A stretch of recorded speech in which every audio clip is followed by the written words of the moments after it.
आपला first question आहे, आशिया power इंडेक्समध्ये Bharat 2025 मध्ये कोणत्या स्थानावर आहे? तर भारत हा 3ऱ्या स्थानावर आहे. आशिया पॉवर इंडेक्स हे कोण रिलीज करतं? तर लोवी इन्स्टिट्यूट. लोवी इन्स्टिट्यूट नावाचे ऑस्ट्रेलियामध्ये थिंक टँक हे जे आहे ते आशिया पॉवर इंडेक्स रिलीज करतं. हा निर्देशांक एशिया पॅसिफिक या प्रदेशातील देशांच्या सामर्थ्याचे मूल्यांकन करते. मग याच्यामध्ये पहिला जो रँक आला आहे तो आला आहे यूएसचा, सेकंड आला आहे चायनाचा आणि थर्ड आला आहे आपल्या इंडियाचा. आता एक लक्षात घ्या, जेव्हा पॉझिटिव्ह न्यूज येतात आपल्या भारताविषयी तेव्हा या गोष्टी आपल्यासाठी इम्पॉर्टंट होतात. कारण एक्झामिनर निगेटिव्ह गोष्टींकडे जास्त लक्ष देत नाही. तो पॉझिटिव्ह गोष्टी जिथं आपल्या इंडियाने बाजी मारली आहे अशा गोष्टी एक्झाममध्ये घेत असतो. त्याच्यामुळे हा प्रश्न पण खूप इम्पॉर्टंट आहे. आता ही रँकिंग कशा प्रकारे ठरवली जाते? तर डिप्लोमॅटिक, कल्चरल, आंतरराष्ट्रीय संबंध या गोष्टींच्या आधारावर तो देश किती प्रभावशाली आहे ह्याच्यावरून ही इंडेक्स ठरवली जाते. बघा नावातच आहे पॉवर इंडेक्स आणि यामध्ये एकूण किती देश समाविष्ट आहेत? 27 देश समाविष्ट आहेत. आपला पुढचा प्रश्न आहे, 106वी घटना दुरुस्ती कोणत्या विषयाशी संबंधित आहे? तर ती महिला आरक्षण ह्याच्याशी संबंधित आहे. ही घटना दुरुस्ती कोणत्या वर्षी लागू झाली? तर 2023 ला लागू झाली आणि या घटना दुरुस्तीचे नाव काय आहे? नारी शक्ती वंदन अधिनियम. याद्वारे महिलांना लोकसभेमध्ये 33% आरक्षण दिले गेले आणि विधानसभेमध्ये सुद्धा 33% आरक्षण दिले गेले आहे. आता या आरक्षणाचा उल्लेख कोणत्या आर्टिकलमध्ये केला आहे? तर आर्टिकल 330 ए लोकसभेमध्ये आणि आर्टिकल 332 ए ह्याचा राज्य विधानसभामध्ये उल्लेख केला आहे. आता मी तुम्हाला महत्त्वाच्या घटना दुरुस्त्यांबद्दल माहिती सांगते. पहिली घटना दुरुस्ती कधी झाली? तर ती 1951 साली झाली आणि ती कशाशी संबंधित होती? तर लँड रिफॉर्म्सशी संबंधित होती. तुम्हाला पहिली घटना दुरुस्ती विचारू शकतात, शेवटची विचारू शकतात किंवा 100 किंवा 101 अशा ज्या महत्त्वाच्या आहेत त्या विचारू शकतात. मग दुसरी महत्त्वाची घटना दुरुस्ती किती साली झाली? तर 1956 साली आणि ती कशाशी रिलेटेड होती? तर राज्य पुनर्गठन आयोग आणि ही 7वी घटना दुरुस्ती होती. त्याच्यानंतर 100वी घटना दुरुस्ती ही 2015 साली झाली आणि ती कशाशी संबंधित होती? तर भारत बांगलादेश सीमा करार. 101वी घटना दुरुस्ती ही जीएसटीशी संबंधित होती. त्याच्यानंतर सगळ्यात महत्त्वाची घटना दुरुस्ती ती म्हणजे 104वी. ही घटना दुरुस्ती 2019 मध्ये आली.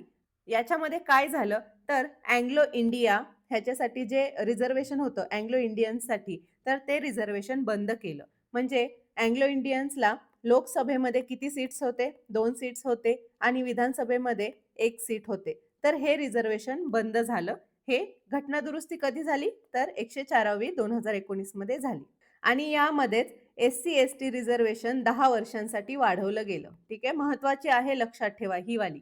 105वी घटना दुरुस्ती ही एनसीबीसी राष्ट्रीय मागासवर्ग आयोग स्थापन ह्याच्याशी रिलेटेड आहे. म्हणजेच काय की ओबीसी आरक्षण. म्हणजे राज्यांना अधिकार दिला की कोणत्या जातींना ओबीसी मध्ये टाकायचं हे त्यांनी ठरवावं. हा अधिकार 105व्या घटना दुरुस्तीनंतर राज्यांना मिळाला. आणि 106वी घटना दुरुस्ती ही आता 2023 मध्ये झाली. ती महिला आरक्षण ह्याच्याशी संबंधित आहे. आपला नेक्स्ट क्वेश्चन आहे, हॉर्नबिल महोत्सव कोणत्या राज्याशी संबंधित आहे? तर हॉर्नबिल महोत्सव हा नागालँड या राज्याशी संबंधित आहे. नागालँडची राजधानी कोहिमा आणि कोहिमामध्ये किसामा या हेरिटेज व्हिलेजमध्ये हा महोत्सव भरवला जातो आणि दरवर्षी 1 ते 10 डिसेंबर दरम्यान हा महोत्सव भरवला जातो. नागालँडचा स्थापना दिवस कधी आहे? तर 1 डिसेंबर 1963 हा नागालँडचा स्थापना दिवस आहे. नागालँडमध्ये जवळपास 17 मोठ्या जमाती आहेत. जमाती म्हणजेच काय की ट्राइब्स आहेत आणि या ट्राइब्स या किसामा या इथे व्हिलेजमध्ये जमवून हे त्यांच्या संस्कृतीचे म्हणजेच काय की कल्चरल, भाषा, हस्तकला वगैरे ह्या सगळ्यांचं काय करतात? प्रदर्शन करतात आणि खूप मोठा हा फेस्टिवल असतो आणि या हॉर्नबिल फेस्टिवल बद्दल बऱ्याचशा एक्झाम्स मध्ये प्रश्न विचारले गेले आहेत. हॉर्नबिल महोत्सव मध्ये हे जे 17 ट्राइब्स आहेत ना ते त्यांच्या सांस्कृतिक विविधतेचं प्रदर्शन करतात. आता तुम्हाला प्रश्न आहे की बिहू हा फेस्टिवल कोणत्या राज्यात सेलिब्रेट केला जातो? खूप इम्पॉर्टंट आहे आणि बऱ्याच वेळा विचारला आहे. नेक्स्ट क्वेश्चन बघूया. आता हा क्वेश्चन खूप इम्पॉर्टंट आहे आणि मी तेवढ्याच इंटरेस्टिंग वेने तुम्हाला सांगणार आहे.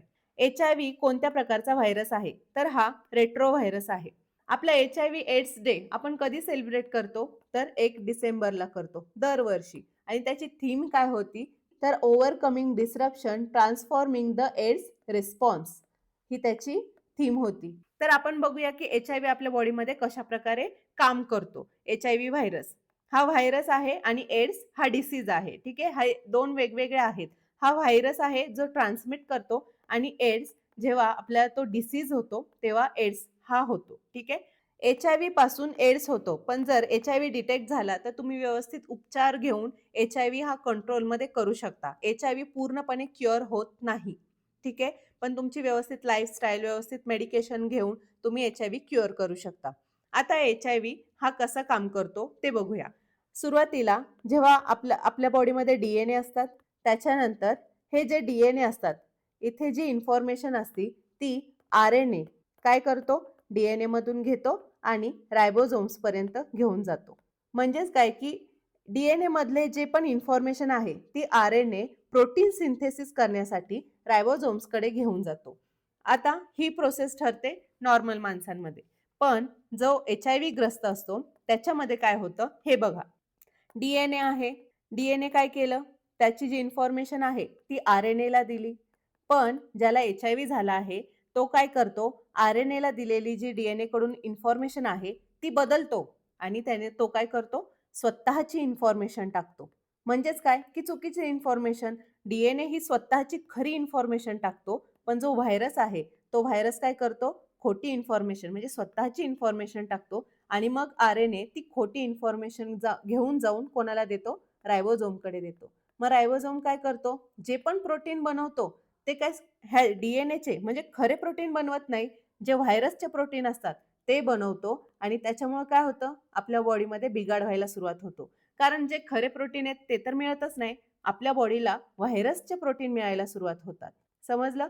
म्हणजेच काय, की आपली बॉडी आपल्या बॉडीला वाढण्यासाठी किंवा ती व्यवस्थित ठेवण्यासाठी जे प्रोटीन लागतात, ते बनवतच नाही. ते व्हायरससाठी प्रोटीन बनवतात आणि व्हायरस काय असतात? व्हायरस स्वतः कायम रेप्लिकेट होतात. म्हणजेच काय, की त्यांच्यामध्ये म्युटेशन होतं आणि ते सतत बदलत राहतात. त्यांचं स्ट्रक्चर बदलत राहतं, त्यांची इन्फॉर्मेशन बदलत राहते.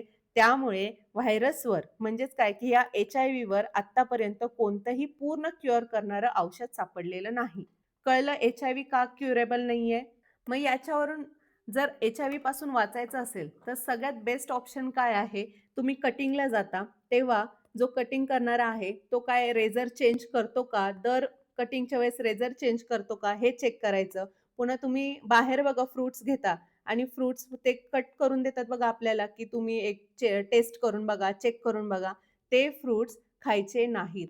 भलेही ते घरी येऊन तुमचं खराब झालेलं निघा नका, पण ते जे फ्रुट्सवाले देतात, ते एकच नाईफ यूज करतात. जर तो देणारा HIV बाधित असेल, तर ते रक्त त्या फ्रुट्सला लागून तुम्ही खाल्लं, तर तुम्ही HIV पॉझिटिव्ह होऊ शकता. दुसरी गोष्ट काय, की जे रेझर असतात म्हणजे हॉस्टेलमध्ये वगैरे ते एकमेकांचे शेअरिंग करतात बघा. तसं शेअरिंग केलेलं घ्यायचं नाही. दुसरं आणखी एक खूप महत्त्वाची गोष्ट हॉस्पिटलमध्ये इंजेक्शन्स देतात बघा, तर ते इंजेक्शनची निडल प्रत्येक वेळी चेंज केलेली असावी. शक्यतो आपण स्वतःच ते आपल्याला काय-काय सांगतात, की तुम्हीच घेऊन या इंजेक्शन किट. तर तुम्हीच घेऊन जायचं. तुम्ही तिथले हॉस्पिटलमधले शक्यतो वापरू नका किंवा जर वापरत असाल तर ते तुमच्यासमोर फोडताना तुम्ही पाहायचं आहे. आता या गोष्टी सोडून आणखी एक महत्त्वाची गोष्ट म्हणजे जेव्हा लैंगिक संबंध ठेवता, त्यावेळेस तुम्ही प्रोटेक्शन यूज करा. आता ह्या गोष्टी हे तर एक्झामला महत्त्वाच्या आहेतच, पण ही गोष्ट मी तुम्हाला का सांगतीये? 4 ते 5 मुलांचे मेसेज आले होते, की "मॅडम आम्ही HIV बाधित आहोत. आम्ही पोलीस भरती देऊ शकतो का?" तर एवढ्या लहान वयात असं होऊ नये म्हणून तुम्हाला एवढे सगळे प्रिकॉशन्स घेणे महत्त्वाचे आहे. ठीक आहे? आता आपण नेक्स्ट क्वेशन बघूया. रायगड जिल्हा कोणत्या पर्वतरांगांमध्ये येतो? तर तो सह्याद्री पर्वतरांगामध्ये येतो. सह्याद्री पर्वतरांग म्हणजे कुठलं? आपली पश्चिम घाट. अगदी वैविध्यपूर्ण गोष्टींनी एकदम बायोडायव्हर्सिटीने समृद्ध असा पश्चिम घाट. हा जो सह्याद्री पर्वतरांग आहे, तर ही ऐतिहासिक दृष्टीने सुद्धा महत्त्वाची आहे. कारण सह्याद्री पर्वतरांगातच रायगड येतो, राजगड जिल्हा येतो, प्रतापगड, सिंहगड हे सगळे जे गड आहेत महत्त्वाचे, ते कुठल्या पर्वतरांगेत येतात? तर सह्याद्री पर्वतरांगेत. किल्ल्यांवर प्रश्न विचारला जातो. शिवकालीन इतिहासाचा मुख्य आधारस्तंभ म्हणजे सह्याद्री आहे. हे लक्षात ठेवा.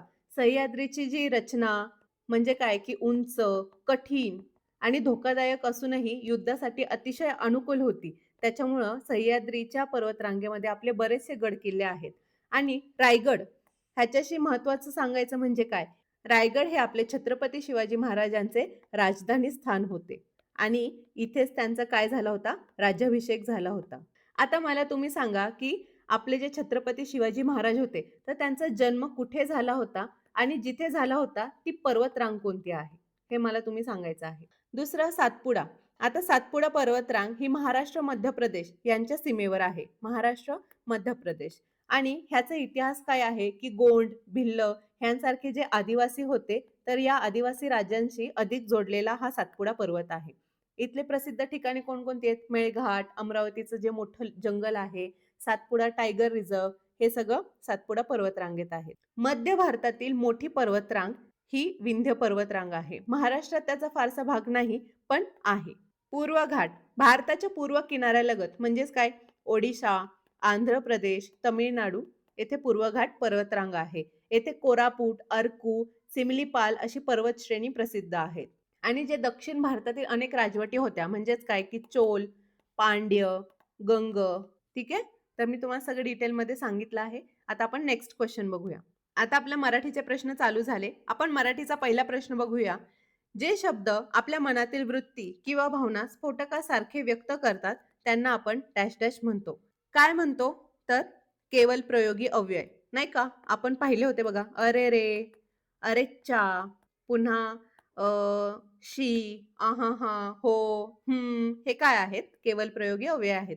आणि ते आपल्या मनातील भावना किंवा वृत्ती हे स्फोटकासारखे व्यक्त करतात. ठीक आहे? तर हे आपण पाहिलं होतं, त्यामुळे हे तुम्हाला लगेच यायला पाहिजे. आता आपण नेक्स्ट बघूया. खालीलपैकी अभ्यस्त शब्द ओळखा. अभ्यस्ताचे प्रकार कोणकोणते होते? पूर्णाभ्यस्त, अंशाभ्यस्त, अनुकरण वाचक. बरोबर? तर ह्याच्यातले कुठले प्रकार आहेत ते बघूया. लाल लाल हे तर पूर्णाभ्यस्त आहे. बरोबर? एकच शब्द रिपीट वेळा. नालबंद, दुखवटा, स्वकीय हे काही अभ्यस्त शब्द नाहीत. पूर्णाभ्यस्त म्हणजे काय की हळहळ, चलचल, फळफळ हे काय आहेत? पूर्णाभ्यस्त. अंशाभ्यस्त कोणकोणते? वाकडा तिकडा, येडा बिडा हे काय? अंशाभ्यस्त. अनुकरण वाचक म्हणजे काय की झरा खळखळ वाहत होता किंवा असे जे ध्वनिवाचक शब्द आहेत किंवा जे नाद निर्माण करतात ते काय आहेत? अनुकरण वाचक शब्द आहेत. झपझप खाली पडली. बरोबर? हे काय आहेत? अनुकरण वाचक. पुढचा प्रश्न आहे शुभ पवित्र शिव म्हणजे काय? शुभ पवित्र शिव म्हणजे हे सगळे पॉझिटिव्ह शब्द आहेत. म्हणजे आपलं उत्तर पण कसं असणार आहे? पॉझिटिव्ह असणार आहे. आणि ऑप्शन बघितलं तर सगळे पॉझिटिव्ह शब्द आहेत. चांगले, प्रेयस, चांगलं, मंगल. पण याच्यामध्ये शुभ पवित्र शिव ह्याच्याशी एकदम रिलेटेड ऑप्शन काय असेल? तर मंगल. चांगले, चांगलं, प्रेयस हे ठीक आहे. पण शुभ म्हणजे काय? मंगल. पवित्र म्हणजे काय? मंगल. शिव, मंगल. समजलं? आता आपण नेक्स्ट क्वेश्चन बघूया. ज्या समासात द्वितीय पद प्रधान असतं त्याला कसला समास म्हणतात? तर जिथे द्वितीय पद प्रधान असतं तो तत्पुरुष समास असतो. द्वंद्व समास. द्वंद्व समास म्हणजे काय की दोन्ही पदे महत्वाची आहेत आणि ह्याच्यामध्ये आणखी उपप्रकार पडतात. इतरेतर द्वंद्व, वैकल्पिक द्वंद्व, पुन्हा समाहार वगैरे हे काय आहेत? ह्याचे प्रकार आहेत. कर्मधारय समास. कर्मधारय समास म्हणजे काय की जेव्हा आपण समासाचा विग्रह करतो तेव्हा ते दोन्हीही विग्रह केलेले शब्द काय असतात? प्रथमा विभक्तीत असतात किंवा त्याला कोणताही प्रत्यय नसतो. हे झाले कर्मधारय समास आणि ह्यापेक्षा वेगळे उत्तर नाही असू शकत. द्वितीय म्हणजे तृतीय पद. आता जिथे पहिले पद प्रधान आहे ते कोणतं आहे? अव्ययी भाव. आणि जिथे दोन्ही पदे प्रधान नसतात म्हणजे इम्पॉर्टंट नसतात ते कुठलं आहे? बहुव्रीही. ठीक आहे? त्यामुळे लक्षात ठेवा समास हा खूप इम्पॉर्टंट चॅप्टर आहे. आता आपल्याला पुढे काय दिलं आहे? जगत जननी या शब्दाचा योग्य विग्रह कोणता? जगत जननी हे काय आहे? जगत अधिक जननी आणि हा त शेवटी काय झाला आहे? ज झाला आहे. म्हणून ह्याचं काय होतंय? विग्रह जगत जननी. ठीक आहे? आता आपण नेक्स्ट क्वेश्चन बघूया. खालील वाक्यातील अधोरेखित शब्दांचा विशेषण प्रकार ओळखा. तिला बनारसी साडी शोभून दिसते. बनारसी. बनारस हे काय आहे?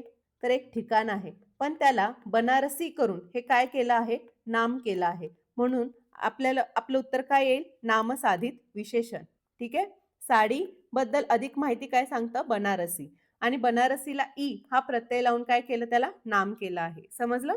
आता नेक्स्ट बघूया. आता हे प्रयोगाचं उदाहरण आहे. आणि मी प्रयोगाबद्दल तुम्हाला आणखी एक माहिती सांगणार आहे. आज सारखे गडगडते वाक्यातील प्रयोग ओळखा. तर आपलं उत्तर काय येईल? भावकर्तरी प्रयोग. म्हणजेच काय की वाक्य अकर्मक असते आणि क्रियापदातच कर्ता सामावलेला असतो. गडगडते, गडगड आणि ह्याला कसं कर्त्यासारखं वापरलंय. गडगडते, पुन्हा खावते, पुन्हा उजाडले. हे काय आहे? जे क्रियापद आहे त्यालाच कर्त्यासारखं वापरलंय. म्हणजेच काय की क्रियापदाचा भावच कर्ता दर्शवतो. हे आहे भावकर्तरी प्रयोग. आता गौण कर्तृक समापन भावे. हे काय आहे की क्रियापद हे काय दाखवतं तर कार्यसमाप्ती दाखवतं. क्रियापद हे कार्यसमाप्ती दर्शक असते. वाक्यात शक्यतो कर्म नसते आणि जर असेल तर ते द्वितीयत असते. द्वितीय म्हणजे काय की ते आपलं स ला ते स ला ना ते हे प्रत्यय असतात. म्हणजेच काय आणि कर्त्याला कोणता प्रत्यय असतो तर षष्टीचा प्रत्यय असतो. षष्टी म्हणजे कुठला आपलं चाची, चे, चेचाची असं असतं तेव्हा तो असतो गौण कर्तृक समापन भावे. उदाहरणार्थ काय? त्याचे हसून झाले. कळलं? हे त्याचं उदाहरण आहे. गौण कर्तृक शक्य भावे. हे भावे नाही बरं का? भावे. तर ह्याचं काय येईल? कर्ता कशामध्ये असतो? कर्ता चतुर्थीमध्ये असतो. चतुर्थी. वाक्य काय असतं? अकर्मक असतं.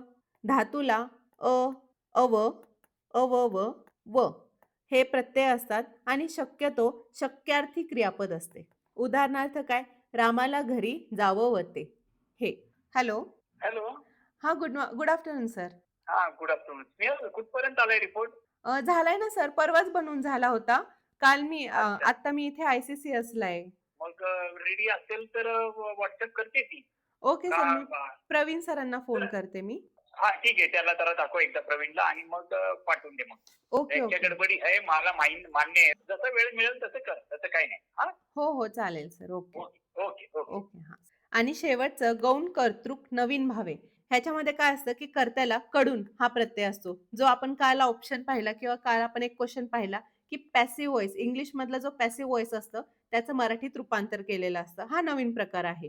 उदाहरणार्थ काय? पोलिसांकडून चोराला लवकरच पकडण्यात येईल. पोलिसांकडून हे प्रत्यय लागलं, चोराला पकडण्यात येईल. हे काय आहे? एक एक प्रकारचं पॅसिव्ह व्हॉईस सेंटेन्स आहे आणि ते मराठीतून लिहिलं जातं. तेव्हा गौण कर्तृक नवीन भावे असं म्हटलं जातं. ठीक आहे. आता आपण नेक्स्ट क्वेश्चन बघूया. आपला आता मॅथ्सचा क्वेश्चन सुरू झाला. एका प्रेक्षागृहामध्ये लांबी आणि रुंदीचे गुणोत्तर 3:2 आहे. जर छताचे क्षेत्रफळ 600 वर्ग मीटर आहे आणि चारही भिंतीचे क्षेत्रफळ 1500 वर्ग मीटर आहे, तर त्या कक्षाची उंची किती? आता हे बघा, एक प्रेक्षागृहाची लांबी आहे, बरोबर? त्याचं गुणोत्तर किती दिलं आहे? 3:2 आणि जे छत आहे त्याचं क्षेत्रफळ किती आहे? 600 मीटर स्क्वेअर आणि ज्या भिंती आहेत, ह्याला सपोज ह्या अशा भिंती आहेत, बरोबर? तर ह्या भिंतीचं क्षेत्रफळ किती आहे? 1500 मीटर स्क्वेअर. तर त्याची आपल्याला उंची विचारली आहे. एक गोष्ट लक्षात घ्या, ही जी लांबी आणि रुंदी आहे, ती छताची ॲज इट इज राहणार. त्याला काही उंची वगैरे नाही. मग आपण काय करूया, आपलं आयताचं क्षेत्रफळ काय आहे?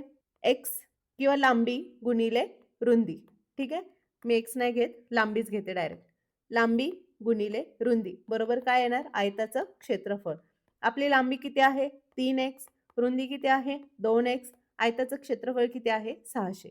मग 3x गुणिले 2x किती येणार? 3 दुणे 6 x स्क्वेअर बरोबर 600 आणि 6 ने भाग घालवला किती येणार? 100. हे 100 काय आहे? x square. मग x ची किंमत काय येणार? 10.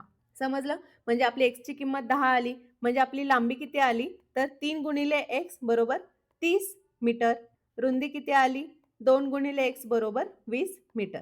आता आपल्याला काय काढायचंय? उंची काढायची आहे.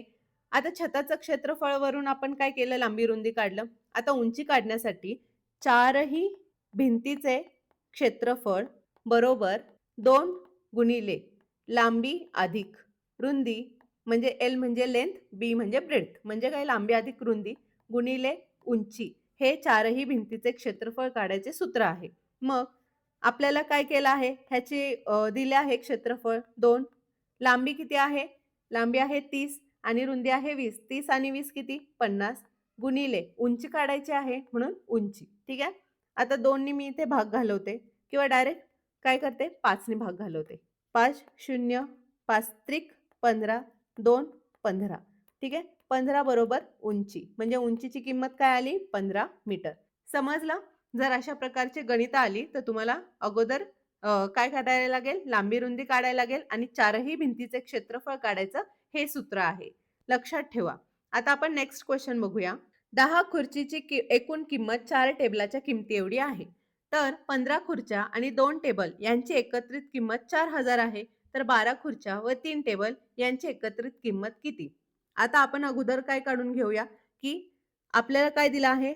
10 खुर्च्या. खुर्च्याला मी चेअर करते म्हणजे सी. ही किंमत ह्याची 4 टेबलांइतकी आहे. टेबल म्हणजे मी काय करते? टी.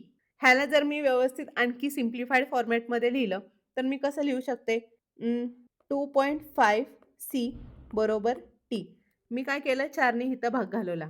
मग काय आलं माझं? 2.5 चेअर बरोबर टेबल. म्हणजेच काय, की 1 टेबल म्हणजे किती चेअर? तर 2.5 खुर्च्या म्हणजे चेअर. समजलं? आपलं आता हे समीकरण आलं. आपल्याला पुढं काय दिलं आहे? 15 खुर्च्या आणि 2 टेबल ह्यांची एकत्रित किंमत 4,000 दिली आहे. मग आपण काय काढूया? आपण उत्तर काढूया आता. मी काय करते? एकतर खुर्च्यांना टेबलमध्ये करते किंवा टेबलांना खुर्च्यामध्ये करते. आता आपल्याला 1 टेबलची किंमत माहिती आहे. मग मी काय करते? 2 टेबल म्हणजे किती खुर्च्या? तर 2 टेबल म्हणजे 2.5 इंटू 2 म्हणजे किती खुर्च्या आल्या? 25 दुने 50 म्हणजे 5 खुर्च्या आल्या. बरोबर? 5 चेअर. मग 15 चेअर अधिक 5 चेअर बरोबर त्याची किंमत किती आली? ₹4,000 बरोबर? म्हणजेच काय, की 20 खुर्च्यांची किंमत ही 4,000 आहे. मग एका खुर्चीची किंमत किती आहे? ₹200. समजलं? ह्याच्यावरून आपल्याला एका खुर्चीची किंमत मिळाली.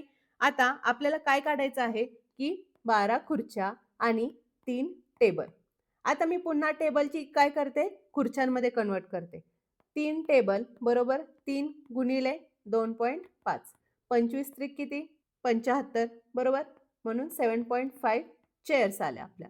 म्हणजेच काय, की 12 अधिक 7.5 चेअर्स ह्या किती झाल्या टोटल? 19.5 चेअर्स झाल्या बरोबर? खुर्च्या झाल्या आणि एका चेअरची किंमत किती आहे? ₹200. मग 19.5 गुणिले ₹200. मग ह्यांची एकत्रित किंमत किती येईल? हीच जे आपण काढतोय ते. ह्याचं उत्तर किती येणार? ह्यानी जर ह्याला गुणलं तर आपलं उत्तर येणार ₹3,900. म्हणून आपलं उत्तर काय आलं? 3,900. हे ह्याच प्रकारे झालं जे आपण मेल फिमेलचं जे बघतो ना, 2 स्त्रिया आणि 4 पुरुष हे एकत्रितपणे एवढं कामं करतात वगैरे, त्या टाईपमध्ये हे उदाहरण आहे. आणि हा जो क्वेश्चन आहे, तो मला टेलिग्रामवर एका मुलाने पाठवलेला, की मॅडम ह्याचं एक्सप्लेनेशन घ्या. म्हणून मी हे घेतलं आहे आणि हा सुद्धा तोच क्वेश्चन आहे. हा त्याच मुलाने पाठवलेला क्वेश्चन आहे, की मॅडम हा घ्या म्हणून. तर त्यामुळे मी हे क्वेश्चन घेतलेले आहेत दोन्हीही. आणि हे बघा, हे जे आहेत ना क्वेश्चन इतके अवघड विचारत नाही. हे मला वाटतं जे बँकिंगचे मेन्स असतात ना, तर त्याच्यामध्ये अशा टाइपचे क्वेश्चन विचारले जातात. त्यामुळे तुम्ही टेन्शन घेऊ नका. जर थोडंसं डिफिकल्टी लेव्हलचे आलंय, तर ह्याच्यातला सोप्यातला प्रकार आहे. एवढा अवघड येणार नाही. मी एक तुमची प्रॅक्टिस होण्यासाठी कसाही क्वेश्चन आला तरी तुम्हाला घाबरायचं कारण नाही. म्हणून मी हा क्वेश्चन घेतलेला आहे. ठीक आहे. ज्याने मला हा पाठवलेला त्याला जर क्लिअर झाला असेल त्याने मला कमेंटमध्ये सांगा. नेक्स्ट क्वेश्चन बघूया. आता आपल्याला काय दिलं आहे? समीकरण दिलं आहे आणि आपल्याला सोडवायचं आहे. मी अगोदर काय करते ते लिहून घेते. 31/10 गुणिले 3/10 अधिक 7/5 भागिले 20. आता हे जे भागिले 20 आहे म्हणजेच काय आहे, की छेदात 5ला इंटू 20 आहेत. ठीक आहे. आपण आता हे सोडवूया. 10 गुणिले 10 किती? 100. 10 गुणिले 10 100. आता इथे कटछट होऊ शकत नाही कारण कुठेच कशाला भाग जात नाही. 31 त्रिक किती? 93 अधिक 7/20 पंचे 100. मग आपलं उत्तर काय येणार? सरळ सरळ तर आहे. 93 अधिक 7 किती येणार? 100. आपल्याला लसावी काढायची गरजच नाही कारण आपला छेद ऑटोमॅटिकली सेम झाला आहे. मग आपला छेद किती येणार? 100. म्हणजे आपलं उत्तर किती येणार? 1. इतकं सोप्पं गणित आहे. फक्त तुम्हाला इथे काय करायचं आहे ना, हे समजलं पाहिजे. एवढं इझी आहे येतं. फक्त तुम्हाला घाबरवायला थोडंसं इकडे-तिकडे करतात. ठीक आहे. आता आपण नेक्स्ट बघूया. 2 संख्यांचा गुणाकार 1320 आहे. त्यांचा HCF म्हणजेच काय, की महत्तम सामायिक विभाजक हा काय आहे? 6 आहे आणि त्यांचा LCM म्हणजेच काय, की लघुत्तम सामायिक विभाजक हा किती असेल? असं विचारलं आहे. तुम्हाला जर सूत्र पाठ असेल तर तुम्ही हे एकदम 10 सेकंदात उत्तर काढाल. काय आहे? 2 संख्यांचा गुणाकार बरोबर HCF गुणिले LCM. 2 संख्यांचा गुणाकार 1320. HCF किती आहे? 6 आहे आणि LCM आपल्याला काढायचा आहे. सिंपल 6ने भाग घालवा. 6 दुने 12, 6 दुने 12. 220 बरोबर x आणि आपला LCM किती आला? 220. समजलं? फक्त तुम्हाला हे सूत्र माहिती पाहिजे होतं. चला नेक्स्ट बघूया. एका 100 विद्यार्थ्यांच्या वर्गातील 40 विद्यार्थी गणितात उत्तीर्ण झाले. 60 विद्यार्थी इंग्रजीत उत्तीर्ण झाले. 8 विद्यार्थी गणित व इंग्रजी या दोन्ही विषयात अनुत्तीर्ण झाले. तर किती विद्यार्थी दोन्ही विषयात उत्तीर्ण झाले? आता हे कसं सॉल्व्ह करायचं? आपल्याला माहिती काय दिली आहे? एकूण विद्यार्थी. एकूण विद्यार्थी किती आहेत? 100 आहेत. 100 आहेत. गणितात उत्तीर्ण झालेले किती आहेत? गणित उत्तीर्ण 60 आहेत. इंग्रजीत उत्तीर्ण किती आहेत? तर 8 आहेत. आणि 60 आहेत. चुकलं आपलं थोडं. गणितात उत्तीर्ण किती आहेत? तर 40 आहेत आणि इंग्रजीत उत्तीर्ण हे 60 आहेत. ठीक आहे? आणि दोन्ही विषयात अनुत्तीर्ण किती आहेत? तर 8 आहेत. मग म्हणजेच काय की 100 पैकी जर दोन्ही विषयात अनुत्तीर्ण 8 झाले तर दोन्ही विषयांपैकी कमीत कमी एका विषयात तरी पास झालेले किती आहेत? 92 आहेत. हे तुम्हाला लक्षात आलं? आता आपल्याला काय सूत्र अप्लाय करायचं आहे की दोन्ही विषयात उत्तीर्ण झालेले विद्यार्थी बरोबर गणितात उत्तीर्ण झालेले विद्यार्थी, इंग्रजीत उत्तीर्ण झालेले विद्यार्थी वजा किमान एका विषयात उत्तीर्ण झालेले विद्यार्थी. मग गणितात उत्तीर्ण किती झाले आहेत? 40, इंग्रजीत 60 वजा किमान एका विषयात उत्तीर्ण झालेले किती आहेत? 92. 60 आणि 40 100 वजा 92 म्हणजे काय? 8. म्हणजे दोन्ही विषयात उत्तीर्ण झालेले विद्यार्थी केवळ 8 आहेत. म्हणून आपलं उत्तर काय येणार? 8. समजलं? थोडंसं ते जर तुम्ही डायग्राम काढली तर तुम्हाला आणखी लवकर समजून जाईल. पण त्याचा काही मीनिंग नाहीये. हे तुम्ही थोडंसं लॉजिकली सॉल्व्ह केलं की समजून जाईल. ठीक आहे? नेक्स्ट बघूया. हा प्रश्न तुमच्यासाठी खूप खूप सोपा आहे. ह्याचं उत्तर तुम्ही मला कमेंट बॉक्समध्ये द्यायचं आहे. नेक्स्ट बघूया. वेन आकृती दिली आहे आणि 3 शब्दांचे पर्याय दिलेले आहेत. कोणता पर्याय वेन आकृती अचूकपणे दर्शवतो ते आपल्याला बघायचं आहे. हे म्हणजे काय की ह्याचा संबंध ह्या दोघांशी आहे. इतिहास, भूगोल, नागरिकशास्त्र. हे काय आहेत? वेगवेगळे विषय आहेत. बरोबर? बरोबर. फूल, सुवासिक, पांढरा. फुले हे सुवासिक असू शकतात. म्हणजे काय? फूल, सुवासिक. आपण डायरेक्ट ह्यांचे हे काढूया. इतिहास, भूगोल, नागरिकशास्त्र हे काय आहेत? विषय आहेत. बरोबर? फूल, सुवासिक, पांढरा. पांढरा हा पांढरे हे फूल असू शकते आणि हे फूल सुवासिक सुद्धा असू शकते. बरोबर? भारत, आशिया, युरोप. आशियामध्ये भारत आहे. बरोबर? आशिया आणि युरोप हा इथे सेपरेट आहे. कप, बशी, चहा. कप वेगळा, बशी वेगळी, चहा वेगळा. म्हणजे काय की हे प्रतीत करणारं उत्तर काय येईल? फूल, सुवासिक, पांढरा. इतिहास, भूगोल, नागरिकशास्त्र हे काय आहेत? सगळे सेपरेट सब्जेक्ट आहेत. पण फूल हे काय आहे? जर मी इथं फूल पकडलं तर फूल काय असू शकतं? सुवासिक सुद्धा असू शकतं आणि पांढरेही असू शकतं. म्हणजे पांढरा आणि सुवासिक हे फुलाशी संबंधित आहेत. बरोबर? पण हे दोघं जण जोडलेले नाहीत. हे पांढरा आणि सुवासिक एकमेकांना जोडलेले नाहीत. पण हे फुलाशी संबंधित आहेत. म्हणून आपलं उत्तर आलं फुले, सुवासिक, पांढरा. समजलं? आता नेक्स्ट बघूया. चतुर्दशी पौर्णिमाशी संबंधित आहे. मग अमावस्या कशाशी संबंधित आहे? अमावस्या ही प्रतिपदा ह्याच्याशी संबंधित आहे. चतुर्दशी आणि पौर्णिमा यांच्यातील संबंधांप्रमाणे अमावस्येनंतर काय येतं? प्रतिपदा येतं. म्हणून उत्तर प्रतिपदा हे आपलं बरोबर आहे.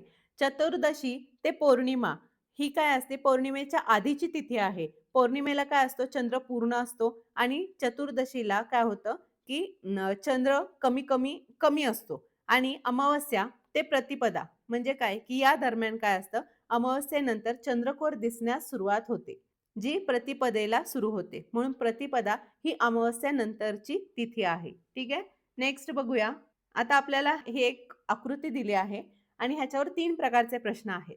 तर मला ह्यातल्या एका प्रकारच्या प्रश्नांमध्ये मी थोडी कन्फ्यूज आहे किंवा मला उत्तर सापडत नाही. तर तुम्ही मला त्याचं उत्तर सांगायचंय. सोबतच्या आकृतीत एकूण त्रिकोण किती आहेत? बघूया. 1, 2, 3, 4, 5, 6. आणखी कुठे दिसतोय का? 6 आणि हा एक मोठा 7. बरोबर? 7 झाले. ह्याच्या पलीकडे कुठे दिसतोय का? तर नाही. म्हणजे आपलं उत्तर काय आलं? 7 आलं. ठीक आहे? नेक्स्ट आहे सोबतच्या आकृतीत एकूण किती चौकोन आहेत? चौकोन म्हणजे असे किंवा असे जे पण असतील ते चौकोन. आता बघा, हा स्वतः एक मोठा ह्याचं तोंड दिसतंय. हा एक चौकोन झाला. बरोबर? दुसरा कान, तिसरा म्हणजे काय 3 झाले आतापर्यंत. 1, 2, 3. नेक्स्ट 4. हा एक आहे 5. हा एक आहे 6. हा एक आहे 7. आणखी कुठे दिसतंय का? हा त्याचे ओठ 8. 8 तर मला दिसतायत. पण ह्याचं उत्तर 9 दिलं आहे. मग मला तुम्हाला सांगायचं आहे की हे 9वा चौकोन तुम्हाला कुठे दिसतोय? माझ्या लेखी उत्तर 8 असायला पाहिजे. पण तुम्हाला 9वा चौकोन कुठे दिसतोय? हे मला सांगा. आता हे जे आहेत हे प्रिंटमध्ये आलेले आहेत. हे सांगू नका की मॅडम त्याच्या डोक्याच्या वर आहे. ठीक आहे? नेक्स्ट आपण नेक्स्ट क्वेश्चन बघूया. सोबतच्या आकृतीत एकूण वर्तुळे किती? हे तर सगळ्यात सोपं. वर्तुळे लगेच दिसतात गोल गोल. 1, 2, 3, 4, 5, 6, 7. म्हणजे किती आहेत वर्तुळे? 7 आहेत. म्हणून माझं उत्तर आलं 3. ठीक आहे? नेक्स्ट बघूया. थोडीशी डिफिकल्टी लेव्हल अप करून तुम्हाला अशा प्रकारचे क्वेश्चन देऊ शकतात. आता डिफिकल्टी लेव्हल म्हणजे तुम्हाला यूपीएससीचे प्रश्न विचारत नाही. तुमचा वेळ खाऊ प्रश्न तुम्हाला दिले जातात. म्हणजे काय की तुमचा टाईम गेला पाहिजे आणि तेव्हा ते प्रश्न येतात तेव्हा तुम्हाला असं वाटतं की पेपर अवघड होता. पण ॲक्चुअली पेपर अवघड नसतो. तुम्हाला 1.5 तासामध्ये म्हणजे 90 मिनिटामध्ये 100 प्रश्न सोडवायचे असतात. तेव्हा तुमचा वेळ जावा म्हणून अशा प्रकारची उदाहरणे देतात. ठीक आहे? तर आपण डायरेक्ट प्रश्न बघूया काय आहे. अधिक म्हणजे काय? मुलगी, मुलगी. वजा म्हणजे काय? नवरा. गुणिले म्हणजे काय? भाऊ. आता ह्याच्या आधारावर आपल्याला हा प्रश्न सोडवायचा आहे. P अधिक Q. P काय आहे? मुलगी आहे Qची. Q गुणिले R. Q भाऊ आहे Rचा. R अधिक S. R मुलगी आहे Sची. ठीक आहे? पुन्हा S गुणिले R. S भाऊ आहे Rचा. सॉरी S गुणिले T आहे म्हणजे इथे T. T अधिक U. T मुलगी आहे कोणाची? Uची. ठीक आहे? U अधिक U गुणिले V म्हणजे U भाऊ आहे व्हीचा. तर व्हीच्या सध्याच्या पिढीचा क्रम निवडा. सर्वात पहिली आली ना ती सर्वात वडील पिढी म्हणजे काय? वरील पिढी 1, 2, 3, 4 सगळ्यात पहिली पिढी आहे म्हणून आपलं उत्तर आलं ऑप्शन क्रमांक 3. ठीक आहे? बरोबर करेल ना?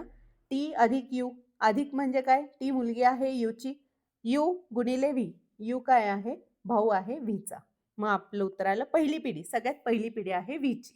ठीक आहे? नेक्स्ट बघूया. आपल्याला असे हे दिले आहेत आणि आपल्याला 10चा ओळखायला लावला आहे. कोडिंग ओळखायचं आहे. मग मी अगोदर काय करते? PENTAP ह्यांचा काय संबंध आहे हे बघते. आता जर मला ह्यांचे सेम जे कोडिंग केलेले आहेत ते याच्यामध्ये जर भेटले तर ह्यांच्यातच कोडिंग केले असं समजूया आणि जर नाही भेटले तर मग आपण नेहमीसारखं ABCD Z पर्यंत लिहूया.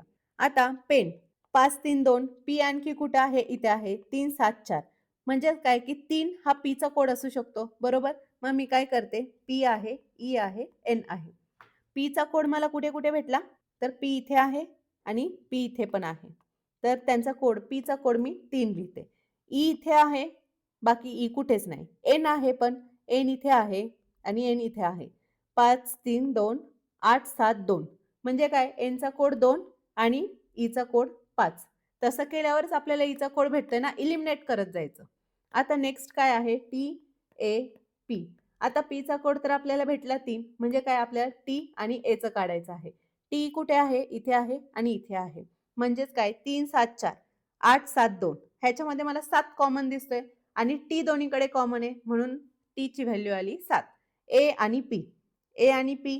आता बघा P आहे 3, T आहे 7 म्हणजे A किती झाला? 4 झाला. आता NUT. Nचं मिळालं आपल्याला, Uचं मिळायचं आहे आणि Tचं सुद्धा मिळाले. आता 2 आणि 7 तर मिळाले आहे म्हणजे Uची किंमत किती? 8. मग 10ची किंमत किती होईल? T किती आहे? 7. E किती आहे? 5. Nची व्हॅल्यू आहे 2. 7, 5, 2 अशा प्रकारचं कुठं आहे ते बघूया. 7, 5, 2 म्हणजे ऑप्शन क्रमांक 3 हे आपलं उत्तर आहे. नॉट नेसेसरी ते 7, 5, 2च यायला पाहिजे. 2, 5, 7, 5, 7, 2 असं पण देऊ शकतात बरोबर.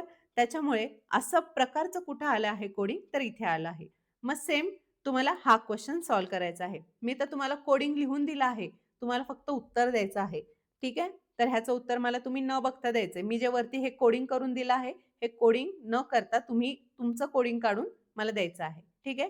तर अशा प्रकारे आपलं लेक्चर संपलं आहे. भेटूया उद्याच्या व्हिडिओमध्ये.